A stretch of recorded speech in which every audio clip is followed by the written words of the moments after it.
We're over in Snowbird in Utah, in the USA. We're running some powder ski camps here.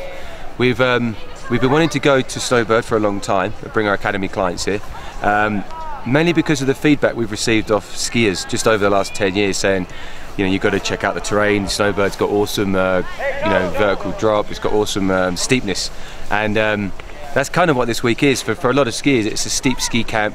It's a powder ski camp. Overall, it's a free ride ski camp. It's steep. It's much steeper than I was thinking, actually. We've got lots of access to little chutes. You've got plenty of trees to ski in if the weather comes in. That said, the trees are well spaced. You know, you can easily get through them and navigate them. It's a lot of fun, actually. It's a lot of fun. We've got a lot of clients over with us who come on our Japan camps. A lot of clients that come on the Verbier Supergroup weeks, and also just the normal Verbier weeks as well. And you know, the feedback so far from people has been immense. So much so that the clients themselves have asked us to rebook for next year. So we've already got our dates in for February next year. I've come on another Warren Smith ski trip. I've been to Japan this year, and I absolutely loved it. And I thought it was fantastic instructing, and fantastic people in the group and on the course. And I've learned so much with my skiing and improved my skiing a lot. And so I've never skied in the States, and so I decided to come to the trip to Utah. It's wonderful. It's wonderful. We've been to Japan, we've been to Switzerland. Well, this tops it, and I think we'll be booking straight away for the next trip. Just to officially kick the course off, just a quick hand show. Who's not been on a course with us before? 1, 2, 3, 4, 5, 6. Okay. Basically, what we normally do on these courses, whether it's an academy course in Verbier or Japan or a supergroup course, we always go through a warm-up routine. But we're going to let you guys have a bit of a ski first, okay? Just to formally introduce us, you met us already, but I'm Warren, Tom, Phil, and Rob. The way it's gone so far this week, we started off the camp on Tuesday.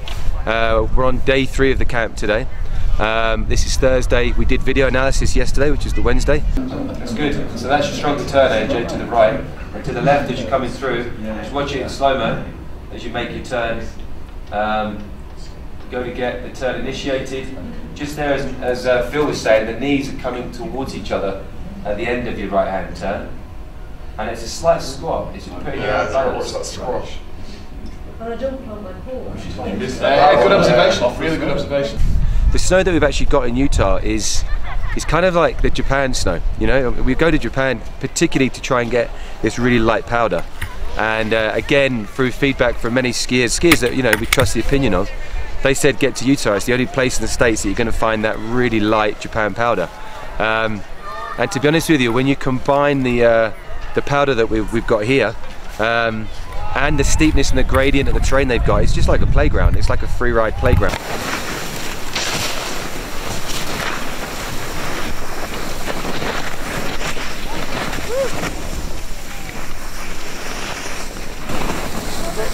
Guys, well done, because that was techie, and you kept your composure at the end. That was the key to that. It was going into it, but having the skills to know when to slow down instinctively, so well done. The kind of skiers that come out here with us, they're like if you look on our academy level system, we've got levels 3, 4, 5 and 6. The majority of skiers on this trip, the Snowbird trip, is levels 4, 5 and 6, but we also do run the group for level 3 skiers as well. The idea out here is it's not elitist. I mean, we've got groups of skiers, ski instructors, up in the upper groups, and expert skiers. We've also got quite a lot of advanced skiers in the middle 2 groups. And the big thing in Ultra as well, that you've got capacity in Snowbird and Ultra to be able to actually take people right across the board, from a really flat, easy, an easy powder slope to be able to ski, up to the super, 45 degree gradients and more.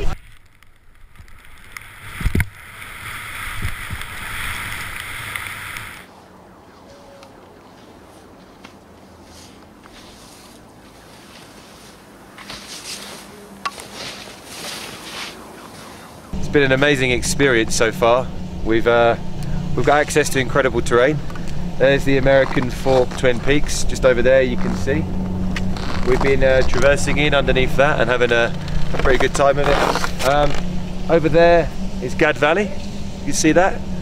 We've been traversing over to that side using the GAD 2 chair and accessing all of those trees and those steeper pitches, which has been really good. It's amazing freeride terrain. In the background, that's Salt Lake City. You can see that. We've all been blown away by the terrain. It's like kind of like a miniature version of Verbier, all compact in, and all the good bits, the steep bits and the couloirs, sort of protected areas with really good powder. We've just been repeatedly skiing it. We haven't had to search for it, and what's unique here is the security guys, the guys patrolling and running the security. There's so many of them on the mountain taking care of things, and they actually try and open areas for you to ski. It's not like they want to try and block you from skiing an area off piste. They want to make sure the area is secure, the entry into it's is safe enough, and they really give skiers the opportunity to test themselves. I've never seen a setup, of all the years I've been skiing, I've never seen a setup like what Snowbird's got in terms of a safety patrol. It is brilliant. It's off the charts. As a ski patrol organization, we our first and foremost is to prepare the mountain safely to have public on it, and whether that's in the early season when the snowpack is thin, marking hazards, or what we prefer to do is go out and do avalanche control work with new snow. That's why people come to Utah and the Wasatch Mountains to experience the light dry powder that we have here, and so we use explosives, artillery, avalanchers that have a compressed nitrogen compressed behind a charge that we can deliver remotely.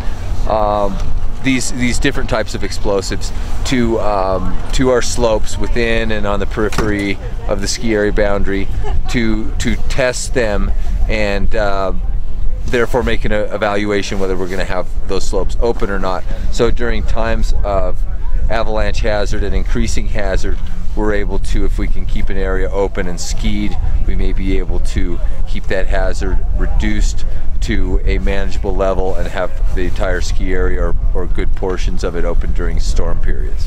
It looks like it's sometimes open, sometimes closed. So it goes over into an area that's very clean, sort of veering over on that aspect. What is that area? Is that outside of the Thunderball? We just finished the control work to get that open. Oh, so it's open now? It should be open, yeah.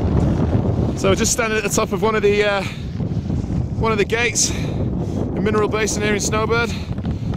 Just going to let the group just come past me. You can start to file on past, guys. We're the same place that we went last time, so you can stay high and right and then just drop it off the ridge over there. See Claire going, see Nige going there. There's Aaron dropping in, just checking out little bits down the side there. Some nice little steep sections just to drop into. We're going to get some big freeride turns in here. We've got Claire up first. There she goes. Yeah, good girl. Go on, keep it going. Matt's working on just trying to stand a little bit tall through turns, not getting too squashed. He's also working a little bit on just trying to keep the arms facing down the hill a little bit more. Howard's been working on a few things, just trying to sort of get the position of the pole plant a little bit more sort of facing down the hill, keeping the arms facing down the hill. Pete's working on actually trying to stand a little bit taller through the turns, work a little bit more in the way of an extension movement at the start of the turn. It was nice against the outside leg, so along the left leg there, good. Keeping the arms driving forwards as well. We've had fresh snowfall this week. We had a couple of days where snow was coming in and we were skiing between sort of 6 and 10 inches of fresh snow. And what was unbelievable is that the snow in this area is what we've always been told. It's like that Japan, really dry, really light powder. So even in the afternoon, when normally a lot of places the snow heats up and gets heavy, it stayed the same.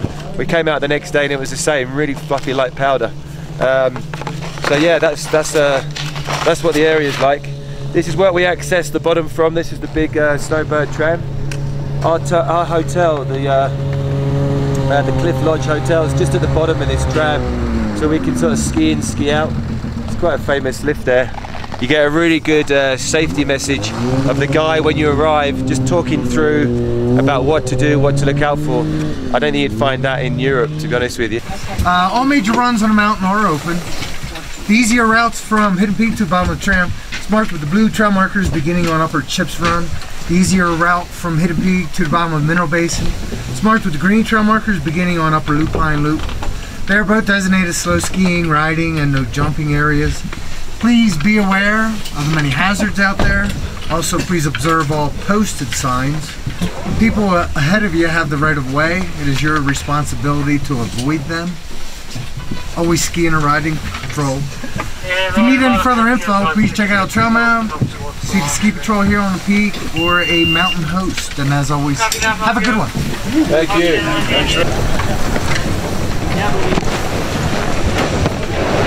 I've kind of been overviewing and looking at the different groups because it's just such a big step change. I was with Phil's group this morning, and knowing what they were skiing like and seeing the changes, it's so good to see. And you know how clear cut it is to you when you're in control, or when you're dominating and when you're not. And we want to be looking for that zone where we're dominating the mountain and it's not dominating us. So get into the boots, dominate the boots, therefore dominate your steering. Be powerful and be positive in your control, and you'll be comfortable in the initiation into the next turn. Yeah, and that will breed fluidity, okay? The other thing that's just going to be key that we've looked at a lot in the last 2 days for that is that four-wheel drive. And remember what we said yesterday, and what we had a lot of sort of positive feedback with yesterday, was the fact of just working from the wrists. Yeah.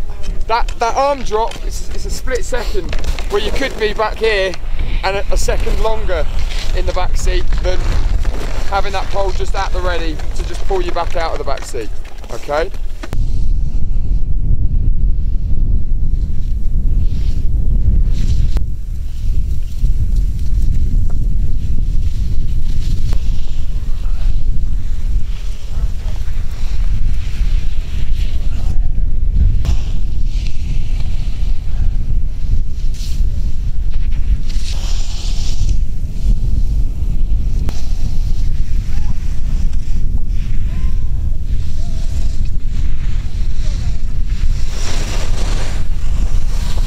Myself and Melody Sky, she's a photographer. We went across to Solitude. We skied an area very, very close to Snowbird. It took us about 40 minutes to get there on the bus. The bus was free of charge, so that was really good.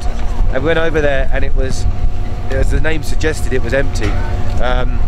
We managed to find ourselves, again, even with limited snow, it's like the worst season in 30 years, we found ourselves some areas to go and find powder. We didn't get like loads of photographs, but we got a couple of snapshots that were definitely usable, definitely show what the snow's like. So that was really, that was great. And then what the bonus of the day was, at the end of the day, we had a really good guy called Nick Como from the resort. He showed us around, and he said, you can actually ski off the back of Solitude and ski all the way down off-piste to the car park of Alta. And we did it, and it was just an epic run, and we even got a couple of snapshots down there as well. One thing I really like about the trip and about Snowbird is we're staying in the Cliff Lodge Hotel, and one of the things that we were worried about or were warned about before the trip started was, Snowbird is just for skiing, there's nothing much there. But we're staying in the Cliff Lodge. We've had really good service. They've got a spa, they've got we've got 2 swimming pools, jacuzzis, hot tubs, and all sorts of things there, like you'd expect in any decent level spa. But there's loads of restaurants, there's different types of food. It's really reasonable. I've eaten some of the best sushi that I've had. We normally get that on our Japan trips, but we found it here at the Cliff Lodge. So to be honest with you, we brought our own group. We've made our own party, you could say, and it's been a really good trip all around. I mean, you need all factors to work to make it a really good trip, but the Cliff Lodge kind of sealed the deal for us. It was just a really nice place to stay, and the guys there have been excellent. So for us, Snowbird is a massive thumbs up. We're going back to Snowbird next year. We're going to be kicking off the trip early February and making it another 10-day trip. So yeah, it's going to become part of the Academy calendar. Snowbird is just one great resort. The amount of terrain that there is here, you've got your steep bowls, through the trees, on the piste, and everything is just so accessible. Everyone has come here for a reason. They love skiing, I think they're passionate about it, and they want to get better. I have laughed a lot, there's such a good rapport, everyone tells each other pointers as you're going down the hill. It's amazing. I think everybody really just was launching themselves into it, having a great time. It was an epic, brilliant day, and thanks to Phil and the rest of the guys, because it was just magical.